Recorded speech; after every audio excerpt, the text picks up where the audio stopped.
So figuring out what your audience wants and then give that to them. And do not show up at the internet with your wallet open. Do not be promotional. Be helpful. In fact, we talked about giving away free stuff. People say, well, you shouldn't really give it away for free because then nobody's going to buy from you. We have a ton of free stuff on our website. We've never hurt our business, ever. You have to build trust. And you build that by giving people something, by not just saying, well, you have to pay for everything here and you're not getting anything. That doesn't necessarily mean that you shouldn't get their email address because you want to continue to market to people, right? But you want to build that trust factor. So whatever that is, maybe it's a chapter.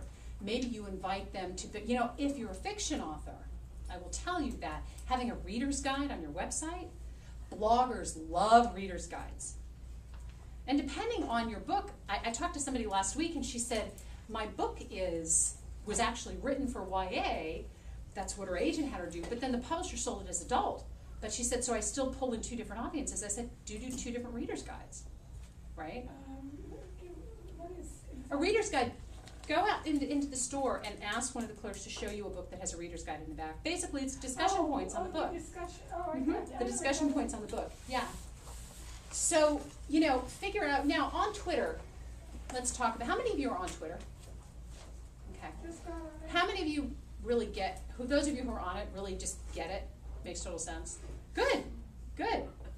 For the most part, Twitter just looks like a whole mishmash of conversation, and somebody just washed their cat, and somebody else just left to go get something from the store, and why should you even care? That's where the filtering, comes in. That's why you want to filter out these conversations. That's why you want to know who is in your market and who you want to follow. So you build your Twitter account, and if you have, one of the things I recommend, especially on Twitter, is that you pick up all of your Twitter handles. So I have my name, I have Red Hot Internet Publicity, but I don't use all of them. They all say, follow me at BookGal. But I want them because I don't want, the ladies of The View, you think that somebody there would have been more savvy, but nobody grabbed their names. So now they have all underscores. They may have now since gotten them back, but initially nobody grabbed their names. So you really want to grab your stuff, right? And what you want to do is you want to use services that will help you filter out this massive dialogue that feels like you just walked into a room with a million different conversations going on. So services like TweetDeck, which I love, and in that Twitter book in the back there will be a whole bunch of different services that you can use. And what you really want to do is you want to isolate conversations. So again, using the networking party as the example, you're walking up to a group of people and you're just listening to them. So the other folks across the room who are talking about God knows what, you're filtering them out, okay? So you get that, and then the people that you follow will show up in your Twitter stream. So they will show up in your Twitter stream and you can see what they are talking about, right? And you can also see where you were mentioned, who has retweeted you. The power in Twitter is not in the followers. The power in Twitter is in the retweets. I know, Twitter has fostered its own language, hasn't it? It's kind of weird. The power in Twitter is really in the retweeting. Think about this. Let's say you have 500 people following you, and you think, well, that's not a very impressive number. But one of those people following you is Honda. And let's say that you've written to the green market, because we actually have this as an example. We did this once with an author.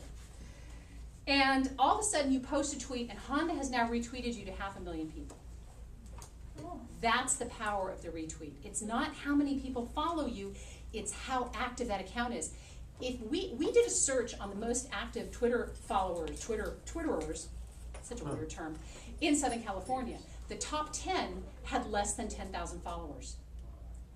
But they were active accounts. People were having a conversation.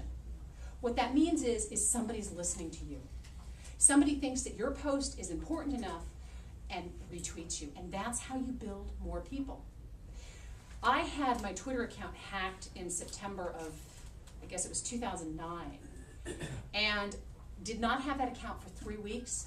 Our website hits plummeted. It was a disaster. I finally ended up getting it back, and they realized that it was hacked and everything was fine. it was an absolute disaster because we had built so much, I had built so much conversation on Twitter, and I didn't even realize how much traffic we were getting, so that prompted me to go look at my website stats, and I realized that the top 5 places that we were getting traffic was from Twitter. What did you have to do to get it back? Well, that's a great question. He asked, what do you have to do to get an account back if you ever lose an account? One of the things I recommend on any of these sites is read their terms of service, okay? What I did is I posted a ticket in their support section, and I kept communicating with them.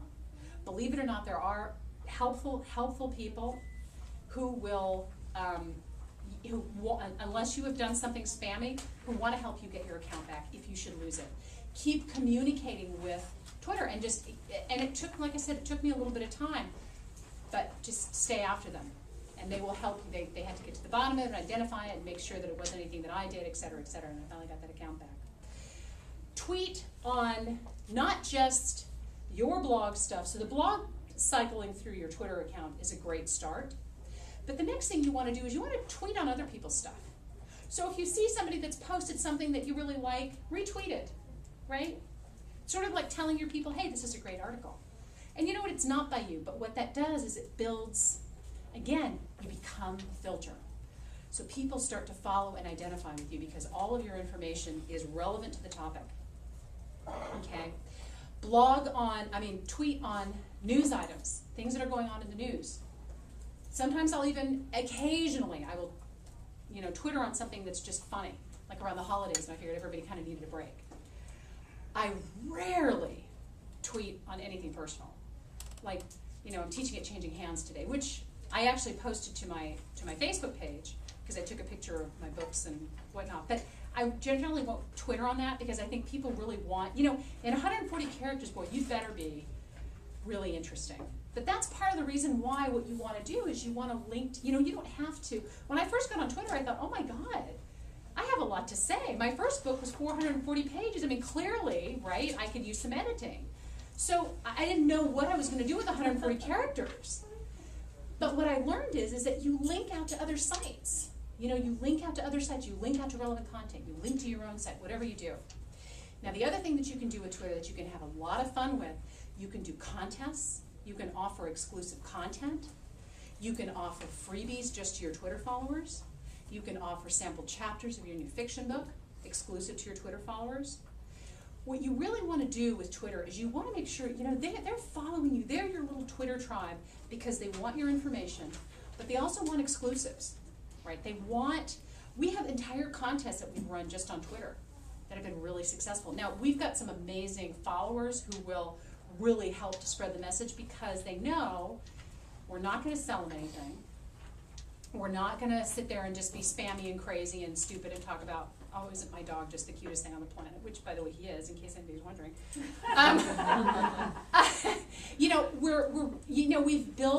We've built trust, and trust takes time. Okay, so how you really monetize all of this stuff is by giving people what they want, and remembering that, if you have, if you're doing a webinar, or you're doing whatever it is that you're doing, or you're doing a talk, or you're doing something, you want to push it out there. You want to let your people know. You want to make sure that you are keeping them in the loop. It's all part of your, they're all part of your tribe. They're all part of your experience. Now, your Facebook fan page, you can have fun with that, but in a different way. So on the fan page, we'll upload videos, we'll upload pictures when we do author events, we'll upload all kinds of fun stuff, but it does mirror the Twitter page, It mirrors a Twitter page. And one of the things that I recommend is, you always thank people for reposting your stuff. Everybody who retweets me, I go through once a day and I thank them. And I generally thank them in a direct message. I don't usually put it into their Twitter stream because I think that's kind of useless. I'll thank them in a direct message to them on Twitter. But, when you first land on any of these sites, it's just like blogging. You're going to feel sort of like, nobody's really listening. Because initially you're sort of speaking to no one. But every conversation that you have is online. Everything exists online forever, or as long as the site's up. And this is how you start to build incoming links. And then at a certain point, and sometimes it can take, people say to me, well, how long will it take before I see results? Well, you know, that's where the testing comes in. When I first got on Twitter, and look at me, I mean, I do marketing, but I'm the first to admit, when I first got on Twitter, I thought, I don't know what I'm going to talk about. I mean, first I was perplexed by the whole 140 characters, right? But I thought, I don't know what I'm going to talk about. So I tested different things. So I tried like doing little mini Twitter lessons. Well, they were okay, but you know, then people had to sort of keep track of them, and you've got the Twitter stream and all that. So then I experimented. What you want to do is you want to test, because as you start to test different things, you'll start to see you'll start to see a spark. All of a sudden your website hits will go up. That's why you really want to have Google Analytics, again, Google. It's a great system, it's a great service. We have it. I also have cPanel on our site, but I really like Google Analytics because they pull the data differently, but Google tends to be a lot more accurate. And you'll start to see where the peaks and valleys come from. Now the other thing is that what you want to do is you want to stay in touch with decision makers in your market. So part of the conversation that you want to get into, you know, we'd all love to go to a big networking party where every big book reviewer in our genre was there, right? Or where we could network with such and such from the New York Times or whatever, the Wall Street Journal, whatever that is. You can do that on Twitter. You can do that on Facebook. By, you know, just, again, staying in touch and communicating with them. If you've seen that, if you're following somebody and they wrote a great story on such and such, send them a direct message. Hey, that was a great story. Or retweet the story. You know what's really interesting is Seth Godin, just as an example, he doesn't allow comments on his blog, which is, I can kind of understand it, but it's kind of a bummer, because if any of you subscribe to his blogs, you know that they're generally, I mean, they would probably be full of content, because his blogs are so great. But he always knows whenever I retweet him, he always knows whenever we mention him on our website, whatever we do, and he'll send me a thank you note. And now, whether it's him or one of his 25 assistants, it doesn't really matter. He's always aware. So, you know, get out there and network with these people. You can follow book reviewers. You can follow book news people. In fact, how many of you have a book published? Okay. How many of you are going to get published this year? Good. All right. So start to follow people in the industry.